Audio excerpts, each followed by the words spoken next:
Essex unable to unseat stubborn Surrey. Centuries from Tom Wesley and Simon Harmer helped Essex take charge at the Oval on day 2. Surrey, already 322 runs behind into their second innings, were faced with batting for as long as possible to have any chance of maintaining their unbeaten season. Coles, drafted in for the injured Cook, was welcomed to the game with a couple of boundaries from Roy. Stoneman also seemed to be in the mood for piling on runs as he brought about his half-century with a 6. Roy joined Stoneman on 50 not long after, sending Coles for 4 and then a huge 6. It was the turn of Essex to toil in the field as Stoneman and Roy managed to take their stand past 100. Surrey's good morning showed no signs of slowing down as Roy brought up his century. A dominant morning display from the hosts was brought to an end for lunch with the score 210 for 1. Stoneman and Roy enjoying the conditions as Essex for the first time in the contest looked second best. Surrey still with it all to do though to save their unbeaten season.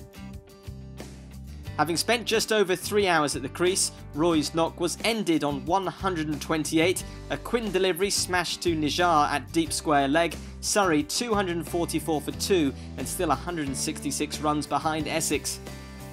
With Roy gone, Stoneman followed his partner off shortly after, Harmer claiming the wicket with the Surrey man departing on 86. Pope and Folkes were the next pairing in the middle, with the former taking the lead in searching out boundaries. Several 4s off Coles saw Pope bringing up his half-century, an exciting knock from the England man including 10 boundaries. Tea at the Oval was called with Pope heading off at 77 not out and Surrey 357 for 3. The hosts were now just 53 runs away from avoiding an innings defeat. Essex would be hoping to take some wickets in the evening to avoid the disappointing prospect of a draw. Folkes didn't hang around with Pope for too long after tea, moving across his stumps to a Quinn delivery and drawing a call of LBW.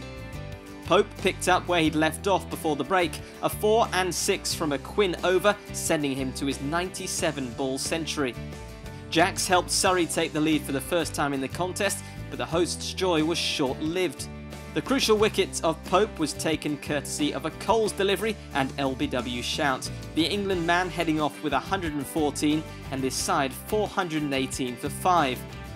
Patel was now alongside Jacks and a 4 off Harmer saw him take Surrey past 450, their lead though only standing at 40. The Essex bowlers were looking to keep things tight but couldn't stop Jacks from reaching his maiden 50. Stumps arrived at the Oval with the Division 1 champions showing fight at 477 for 5. With a 67-run deficit and still 5 wickets to take, Essex would need a fast start on the final day of action to break Surrey's unbeaten streak.